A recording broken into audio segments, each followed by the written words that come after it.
जय हिंद। अमेरिका ने जो वैक्सीन के निर्माण में कच्चे माल पर जो प्रतिबंध लगाया था, जिसे एम्बार्गो कहते हैं, उसका क्यों हटा लिया? और भारत में कोरोना के सेकेंड वेव का पीक कब आएगा? और हम लोग के यहाँ बेड और ऑक्सीजन की किल्लत जो हो रही है वो कब तक सही हो जाएगी? और हम लोग ये समझते हैं कि आखिर हम लोगों ने कहाँ वो गलती किया जिस वजह से ये इतना भयानक रूप ले लिया।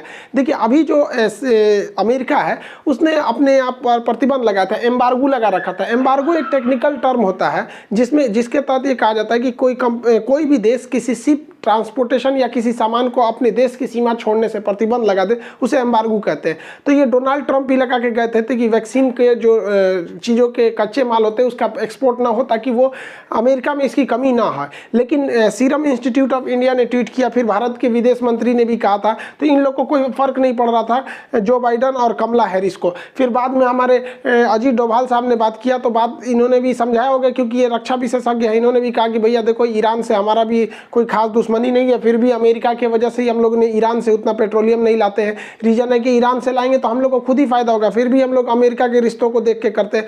और डोभाल साहब चूंकि सुरक्षा सलाहकार है, इनकी बातों को पब्लिक नहीं किया जा सकता है, लेकिन इसके पीछे और भी कारण रहा है जिसकी वजह से अमेरिका पीछे हटा है। देखिए, कुछ लोग का यह भी कहना है कि अमेरिका ने प्रतिबंध इसलिए लगाया क्योंकि वहां चुनाव में ट्रंप हार गए हैं और जो बाइडेन जीते हुए हैं, और चूंकि मोदी जी ट्रंप के प्रचार में चले गए थे, इस वजह से इसका असर पड़ा है। और ये बात देखिए, हाउडी मोदी में मोदी जी भी गए थे वहां पे और कहे थे अब की बार ट्रंप सरकार, और नमस्ते ट्रंप भी आए थे, और इसी के साथ साथ कोरोना भी बहुत भयानक एंट्री मारा था फरवरी 2020 में हम लोग के यहाँ पे। तो कुछ लोग का ये कहना है, लेकिन ये बात गलत है, क्योंकि अगर ये असर डालता, हाउडी मोदी असर डालता या नमस्ते ट्रंप डालता, तो ये प्रतिबंध तो बाइडेन न लगाते, ये तो डोनाल्ड ट्रंप ही लगा के गए थे। तब मोदी जी का ट्रंप से तो अच्छा संबंध था, तो ये कोई रीजन नहीं था। यहाँ पर इन लोग ने अपने अमेरिका फर्स्ट की नीति पर इन्होंने कायम रहा। इसके पीछे जो हटाने का कई रीजन रहा, ये क्योंकि यहाँ पर रूस और ये चाइना एक साथ भारत के साथ आ गए, तो अमेरिका को लगने लगा कि अगर एशिया में हम लोग को बैलेंस बना के रखना है तो फिर हमें भारत को इग्नोर करके नहीं चलना पड़ेगा। साथ ही सबसे बड़ा मुद्दा क्या बन गया, यूरोपीय यूनियन और अफ्रीकी देशों ने मिलकर एस्ट्राजेनिका पर केस करने वाले हैं, क्योंकि इन्होंने वैक्सीन देने में लेट किया। अगर एस्ट्राजेनिका पे केस होगा तो ये लोग सीधा कह देंगे कि भारत के सीरम इंस्टीट्यूट ऑफ वायरोलॉजी पर, आधार पूनावाला पे, और ये लोग सीधे बता देंगे कि भाई हमारे ओर से लेट थोड़ी हो रहा है, लेट हो रहा है, मेन इन लोगों ने प्रतिबंध लगा के रखा है इसलिए लेट हो रहा है। तो इन लोग को लग गया कि भैया प्रतिबंध हटाओ, वरना कोर्ट में हम ही लोग की बेइज्जती होगी। अमेरिकी प्रतिबंध को हटने का सबसे बड़ा कारण है तो वो भारतीय कंपनी है जिसका नाम है VAV लाइफ साइंस, और एक दूसरी कंपनी है जिसका नाम है VAV लिपिड्स प्राइवेट लिमिटेड। ये दो कंपनियां मिलके एक जो सिंथेटिक फास्फोलिपिड नाम का यौगिक बनाती थी। यही वो यौगिक है जिसका ज़्यादातर यूज अमेरिका की जो 3 महत्वपूर्ण वैक्सीन है, जॉनसन एंड जॉनसन, मॉडर्ना और फाइजर, इन तीनों वैक्सीन को जो कच्चा माल यहाँ से जा रहा था, तो भारत भी इशारों में कह रहा था कि भैया तुम उधर से रोको तो हम यहाँ से रोक देते हैं। इस वजह से इन लोगों को प्रतिबंध हटाना पड़ गया।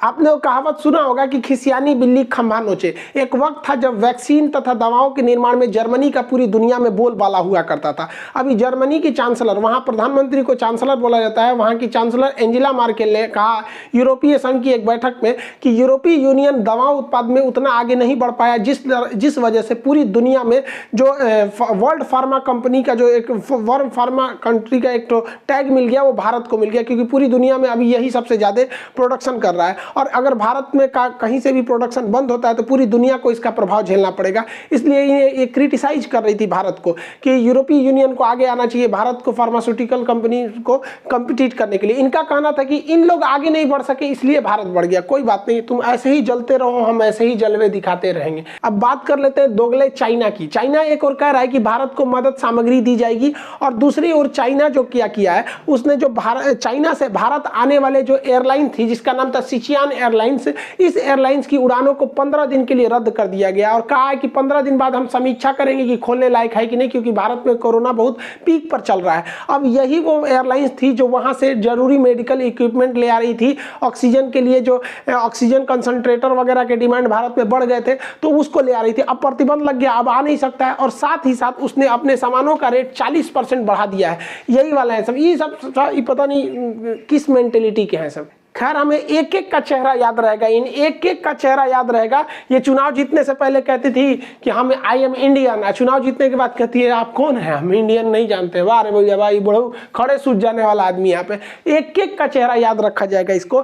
कहते हैं ना, जरा सी सुराख क्या हुई मेरे जेब में, सिक्कों से ज्यादा तो मेरे रिश्तेदार गिर गए। कोई बात नहीं, बुरा वक्त का भी एक बुरा वक्त आता है, एक दिन ये भी दिन कट जाएगा जब खुशी ना ठहरी तो गम की औकात क्या। लेकिन ऐसा नहीं है कि सारे देश चाइना की तरह हरामी हैं। बहुत से हमारे देश हैं जो इन्होंने जैसे ऐसे भारत के विकट परिस्थितियों में साथ दिया है।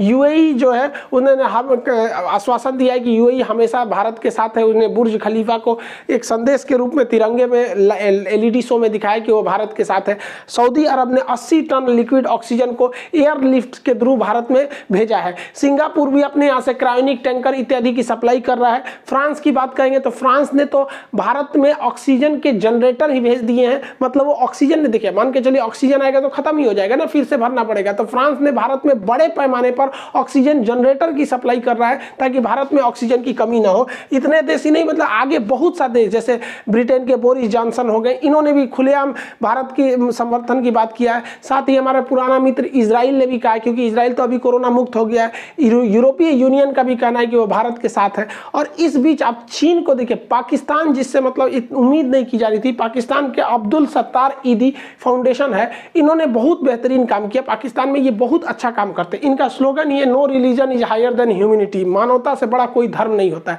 इन्होंने भारत को पेशकश की कि वो अपनी फाउंडेशन की ओर से, अपनी चैरिटी की ओर से भारत को एम्बुलेंस देंगे और नर्सिंग स्टाफ देंगे। देखिए इस वक्त एम्बुलेंस की जितनी जरूरत नहीं उतनी नर्सिंग स्टाफ की जरूरत है, क्योंकि भारत में कोरोना धड़ल्ले से बढ़ते जा रहा है। तो इन्होंने पेशकश किया। हालांकि इनकी पेशकश को हम लोग शुक्रिया कहते हैं कि भैया ऐसी अगर ऐसी सोच रहे पाकिस्तान भारत की, तो भाई दोनों देशों के लिए अच्छा होगा। लेकिन ये मेरे ख्याल से अभी इनको इक्विपमेंट देने से बेटर है, वहां पे भी ऐसी स्थिति आएगी क्योंकि वहां भी सेकेंड वेव नहीं है, तो फिर ये वहां पे भी जरूरत पड़ेगा। खैर मुसीबत की घड़ी में इंसान देखता है कि कौन कौन साथ में खड़ा था। भारत के उद्योगपतियों ने बढ़ चढ़ के हिस्सा लिया है, चाहे वो स्टील निर्माता कंपनी हो, जिंदल हो, रिलायंस हो, अडानी, अंबानी, टाटा, जितनी बड़े बड़े हस्ती थे, बहुत ज़्यादा संख्या में इन्होंने ऑक्सीजन को मतलब भारत को सप्लाई किया स्टील अपने अपने कारखानों से, ताकि वो भारत के जो ऑक्सीजन डिमांड है उसे पूरा किया जा सके। साथ ही जो गुरुद्वारे थे, तो गाजियाबाद के गुरुद्वारे ने बड़ा अच्छा पहल किया है। जैसे वो लोग खाने का लंगर देते हैं, वैसे ही उन्होंने ऑक्सीजन के लंगर चलाए हैं। जैसे हॉस्पिटल में बहुत से लोग भटक रहे हैं, उनको किसी को कहा जा रहा है 2 घंटे बाद ऑक्सीजन आएगा, तो 2 घंटे में तो बेचारा मर जाएगा। तो ये लोग क्या कर रहे हैं ना, उनको गाड़ी में ही को मरीज को वहीं पे ऑक्सीजन दे रहे हैं जब तक वहाँ इंतजाम नहीं हो रहा है। भाई बहुत अच्छा काम कर रहे हैं ये लोग, भाई वाहे गुरु की जय, भाई बढ़िया काम करते हैं ये लोग, बहुत आगे रहते हैं समाज सेवा में। और हमारी आर्मी भी पीछे नहीं। आर्मी ने कहा कि जो सिलेंडर, ऑक्सीजन के सिलेंडर भारतीय सेना के लिए रिजर्व रखे गए थे, उन्हें ये लोग रिलीज कर रहे हैं पेशेंट के लिए, कोरोना पेशेंट करने के लिए। और हमारे जो CDS प्रमुख है बिपिन रावत जी, इन्होंने कहा कि जो आर्मी मेडिकल कोर के जो डॉक्टर्स थे जो अभी हाल फिलहाल में रिटायर हो गए हैं, वो अपने अपने डिस्ट्रिक्ट के कोरोना केयर सेंटर में जाके अपनी सर्विस को दे, ताकि मेडिकल के जो स्टाफ है उनकी कमी को पूरी किया जा सके। 2020 में जब कोरोना की स्टार्टिंग हुई थी तो एक अलग से फंड बनाया गया था, PM केयर फंड। उसमें बहुत सारे लोगों ने मतलब पैसे दिए थे। इसके बारे में पूरा डिटेल निकल के नहीं आ पाया था, लेकिन एक रफली आंकड़ा ये था कि प्राइवेट कंपनियों ने लगभग 5000 करोड़ का मतलब दिया था, पब्लिक कंपनियों ने मिला था, टोटल लगभग 10,000 करोड़ के आसपास का वहां पे कलेक्शन था। कुछ आंकड़े कहते हैं कि 4000 करोड़ के आसपास, लेकिन अभी कभी ऑफिशियली इसका नहीं डिटेल दिया गया कि, हालांकि ये जो PM केयर फंड है ये विवादों में भी रहा था कि इसका डिटेल न दिए जाने वजह से। लेकिन अब इसी PM केयर फंड से भारत के लगभग हर जिले को लेकर 551 PSA ऑक्सीजन प्लांट लगाए जा रहे हैं। ये एक छोटे ऑक्सीजन प्लांट होते हैं। हालांकि पहले 2020 में 162 लगा दिए गए थे, अभी 550 और लगाए जाएंगे। इसका खर्च जो आएगा लगभग 400 करोड़ रुपए आएगा। हालांकि ये PM केयर फंड से लगाया जा रहा है, इसमें बहुत अच्छी बात है यहाँ लगाने वाला। ये होता है एक pressure swim absorbent oxygen plant. ये एक छोटा सा प्लांट होता है, बहुत बड़ा नहीं होता है। इसे हर हॉस्पिटल के पीछे जहाँ ऑक्सीजन प्लांट होता है वहीं से लगा दिया जाता है। ये हवा से ऑक्सीजन को सक करता है और हवा में केवल 21% ऑक्सीजन होता है, बाकी 78% नाइट्रोजन होता है। तो ये उसे छाट करके और उसमें जो प्योर ऑक्सीजन को भेजता है 90% प्योर ऑक्सीजन भेजता है। जबकि जो ऑक्सीजन सिलेंडर होता है, लिक्विड ऑक्सीजन सिलेंडर, उसमें 98% होता है। तो अगर ये PSA प्लांट लग जाएंगे तो कोई भी मरीज 24 घंटे उसके लिए ऑक्सीजन अवेलेबल रहेगा, वो ऑक्सीजन की कमी से फिर नहीं मरेगा। ये जल्दी से जल्दी लग जाना चाहिए यहाँ पर, और इसे लगाना बहुत ज़्यादा ज़रूरी है, क्योंकि ऑक्सीजन का हमारे देश में इतने ज़्यादा कोरोना के मरीज बढ़ रहे हैं कि अब उन्हें बचाया भी जा सकता है, लेकिन ऑक्सीजन की कमी इतनी ज़्यादा है कि गवर्नमेंट भी कुछ नहीं कर पा रही। गवर्नमेंट ने रेमडेसिविर के उत्पादन को बढ़ाने के लिए 25 नई फैक्ट्रियों को खोलने की मंजूरी दे दी गई है। इसके साथ ही अब रेमडेसिविर का जब ये फैक्ट्री लग जाएंगी तो 3 लाख डोज पर डे के हिसाब से इसका उत्पादन होने लगेगा, और भारत में यही रेशियो लग रहा है मरीजों के मिलने का। लेकिन सारे मरीजों को ये देना जरूरी नहीं है, इसमें 50% ऐसे भी मरीज हैं जो होम आइसोलेशन से भी ठीक हो जाते हैं सब। और इन पर रेमडेसिविर का जो प्राइस बढ़ गया था स्कैर्सिटी की वजह से, उसमें प्राइस में भी 30% की कमी आएगी।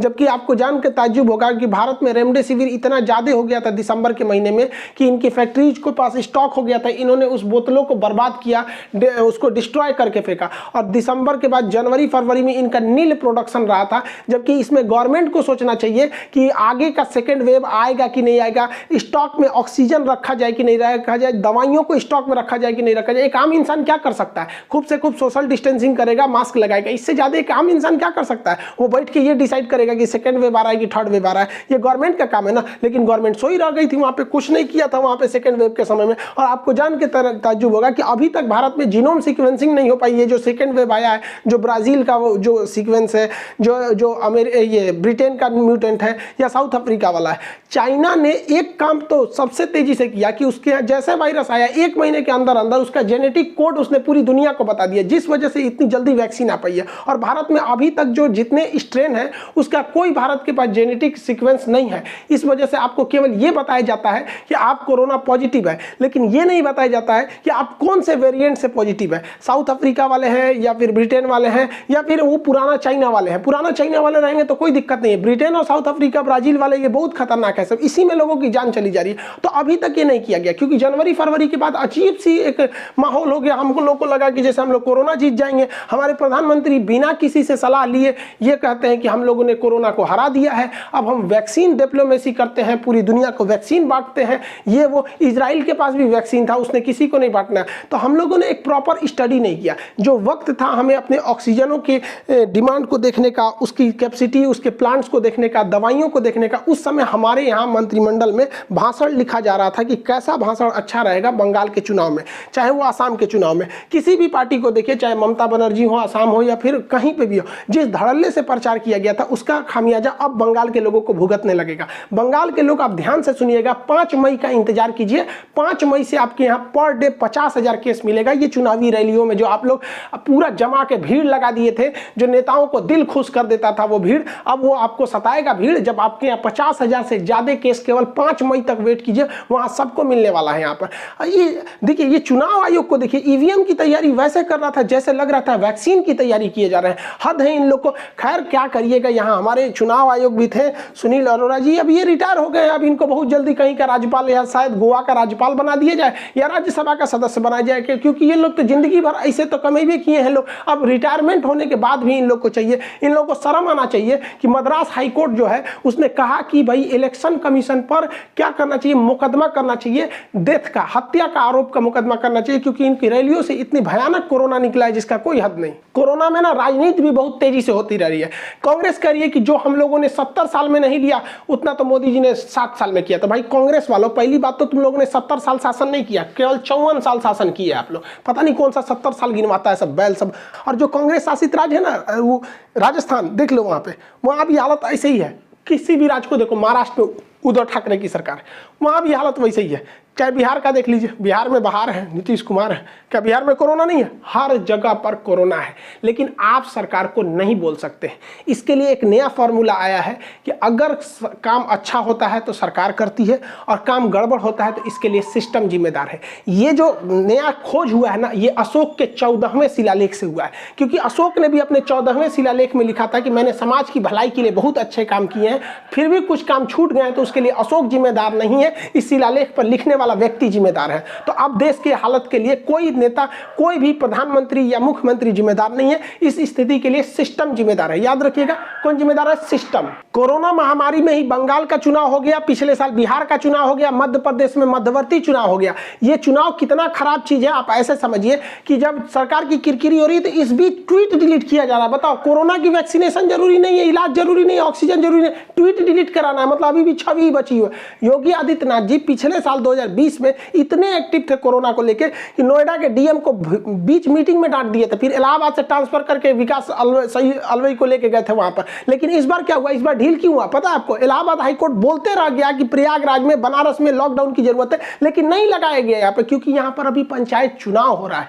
हम गलत बोल दिए, ये सिस्टम जिम्मेदार है। सॉरी, आप सारे महामहिम लोगों को सॉरी, आप लोग की कोई गलती नहीं है, सिस्टम जो। Thank you. अब हम लोग को एक और चीज़ मिल गया, अगर हम लोग से कोई गलती हो जाती है तो इसके बाद किसी भी गलती के लिए कोई जिम्मेदार नहीं है, केवल सिस्टम जिम्मेदार है। सिस्टम का कोई माई बाप नहीं है। हम ट्वीट को डिलीट कराकर या अपनी मीडिया का मुंह दबाकर केवल अपने देश में अपना कंधा ऊंचा कर सकते हैं, लेकिन जब वही बातें जब विदेशी मीडिया में जाती है तो बहुत शर्म लगता है कि जिसे कहा जाता था मुस्कुराइए आप लखनऊ में है, उसके शमशान घाट का फोटो अमेरिका के द वाशिंगटन जो न्यूयॉर्क टाइम्स में पूरे फ्रंट लाइन में छापा जाता है। भारत की यह तस्वीर पूरी दुनिया को दिखा दिया गया यहाँ पर। और ये हमारे देश की तरह अखबार नहीं है, इसे वेल प्रतिष्ठित अखबार माना जाता है। यहाँ पे पूरी दुनिया में एक चीज का क्रिटिसाइजम हो रहा है कि भारत अति आत्मविश्वास में, चुनाव की रैलियों में, त्योहारों में जो बिना नियम का पालन किए हुए जो धड़ल्ले से नियम कानून की धज्जियां उड़ाई गई, उसी का नतीजा है ये जो सेकेंड वेव आई है सुनामी की तरह। देखिए, ये सेकेंड वेव आई जरूर तेज है। अब काम की बात करते हैं, ये सेकेंड वेव जाएगी भी बहुत तेज, लेकिन आपको 15 से 20 मई याद रखिएगा, ये डेट बड़ी खतरनाक है। इस बीच आप लोग देखिएगा भारत में पर डे 6 लाख से ज्यादा मरीज मिलने लगेंगे, क्योंकि इस बीच तक हम लोग के पास इंफ्रास्ट्रक्चर है ही नहीं है। जो ऑक्सीजन प्लांट बोले गए हैं लगाने के लिए या जो लग रहे हैं, इन्हें 15 से 20 दिन लग जाएंगे। इस बीच आप अपने आप को बचा के रखिए, आपके लिए और देश के लिए बेटर है। देहात में क्या होता था, हम लोग के यहाँ जब कभी बारात ज़्यादा आ जाती थी और खाना घट जाता था तो हम लोग बाराती को बताते नहीं थे कि खाना घट गया, हम लोग उन्हें एक प्रोग्राम में लेके चले जाते थे। इधर से आप कुछ मंत्र बोलिए, उधर से वो बोलते थे। कंपटीशन होता था कि हम कितना जानते हैं, आप कितना जानते हैं, लड़की वाला और लड़का वाला। ये कंपटीशन 1-1.5 घंटा चलता था, लोग भूल जाते थे। इसी बीच जो जब खाना बन जाता था तो गांव के बुजुर्ग आदमी बोलते थे, अरे अरे चलिए चलिए बारात को पहले खाना तो खिला दीजिए, उधर खाना बन जाएगा। इसलिए ये 15 दिन वेट कीजिए ताकि सरकार जो लगा रही है ऑक्सीजन प्लांट वगैरह वो अच्छे से लग जाए। उसके बाद आप देखिएगा कि जिस तरह से ये कोरोना का सेकेंड वेव आया है उसी तरह से ये डाउन होगा। 20 मई के बाद ये तेजी से डाउन होने लगेगा। फर्स्ट वेव की तरह धीरे धीरे डाउन नहीं होगा, ये अचानक डाउन होगा। कोरोना को कंट्रोल करने के लिए सबसे जरूरी है तो वैक्सीनेशन। 1 मई से सबको वैक्सीनेशन लगना चालू हो जाएगा। लेकिन इस वैक्सीन की समस्या यह है कि हर गली मोहल्ले तक पहुंचाने की समस्या है, ट्रांसपोर्टेशन के लिए, क्योंकि ये जो किट है इस किट में कैसे ले जाया जाए। तो भाई साहब एक बात नहीं समझ में आता है, जितने पैरामेडिकल स्टाफ है इन्हें मोहल्ले तक में डिस्ट्रीब्यूट कीजिए और आपको वैक्सीन इन्हें पहुंचाने की जरूरत नहीं है। भारत सरकार को चाहिए कि जितने शहर है, हर शहर में आइसक्रीम की छोटी छोटी फैक्ट्री लगी रहती है जहां आइसक्रीम बनता है, वहां आइसक्रीम वालों को कांटेक्ट करे, वहां एक अधिकारी बैठाए भारत सरकार और उस आइसक्रीम वाले को पूरी वैक्सीन दे दे और उन्हें बताए कि भाई जो तुम्हारा ये बर्फ वाला ठेला होता है ना, इसमें भी उतने टेम्परेचर होता है जितना टेम्परेचर चाहिए आपके ये वैक्सीन को। इनको कहिए ये गली मोहल्ले तक पहुंचा देंगे। जिस तरह से मोहल्ले मोहल्ले में पोलियो ड्रॉप पिलाया गया ना, ये आइसक्रीम वाले चाहे ना तो मोहल्ले मोहल्ले घर घर जाके वैक्सीनेशन का काम कर सकते हैं। इनके साथ बस नर्स लगा दीजिए, एक मोहल्ले में एक नर्स रहेगी, ये आइसक्रीम लगाएगा, इसमें पास वो होता है भोपू पोपू पोपू बोलते रहता है, सब लोग आके लगवाइए लेंगे यहाँ पर। अब बताइए गर्मी का दिन आ रहा है, ये बेचारे उम्मीद में थे कि हमारा रोजगार मिलेगा, तो भारत सरकार इनका रोजगार भी नहीं ले सकती। इनसे सहयोग लीजिए और इनको जो दिहाड़ी के हिसाब से जो सैलरी बनता है वो हिसाब से दे दीजिए, इनका रोजगार भी नहीं जाएगा। इससे क्या है कि हमारा देश और देशवासी दोनों खुश रहेंगे। हमें रोजगार बहुत चला गया लोगों का यहाँ पर, तो गवर्नमेंट सोच रही कि हम कैसे ले जाएंगे गली गली तक वैक्सीनेशन को, कैसे ले जाएंगे। आप देखिए ना, भारत जुगाड़ का देश है, यहाँ जुगाड़ पे पूरा देश टिका है। जो यहाँ का जुगाड़ नहीं सीखा वो क्या सीखा। जब तक दवाई नहीं तब तक ढिलाई नहीं। अपने हाथों को बार बार अच्छे से धोते रहिए। कभी स्कूल से हाथ धोइए, कभी नौकरी से हाथ धोइए, कभी सैलरी से हाथ धोइए, कभी पेंशन से हाथ धोइए, कभी बिजनेस से हाथ धोइए, तो कभी अपने दुकान से हाथ धोइए। लेकिन जब तक बीमारी है तब तक हाथ धोते रहिए, क्योंकि सरकार हमारे साथ है, हमें कुछ नहीं हो सकता है, बस हाथ धोते रहना है हम लोग को। इस तस्वीर को देखिए, ये पत्नी अपने पति के बीमार स्थिति को लेकर ऑटो से हॉस्पिटल में आई। हॉस्पिटल में ऑक्सीजन की कहीं भी व्यवस्था न होने की वजह से बेचारी कहीं भी फ़ोन लगाती रह गई, कोई रिस्पॉन्स करने वाला नहीं था। और यहाँ पर इतनी बुरी स्थिति हो गई कि जब इसके पति का सांस रुकने लगा तो ये बेचारी महिला अपने मुंह से पति को सांस देती रही ताकि उसके फेफड़े में सांस पहुंचाया जा सके, लेकिन यह सिस्टम के आगे हार गई और अपने पति को नहीं बचा पाई। इस महिला के लिए इससे बड़ा दुख की बात क्या हो सकता है कि उसके गोद में उसके पति ने दम तोड़ दिया। ये ऐसा देश देखने के लिए हम लोग थे। हाँ, ऐसा देश देखने के लिए कितना दुख की बात है हम लोग के लिए कि रामनवमी के पावन महीने में जहाँ गली गली में जय श्री राम के नारे गूंजते थे, आज उसी गलियों में राम नाम सत्य है से चिताएं गूंज रही हैं।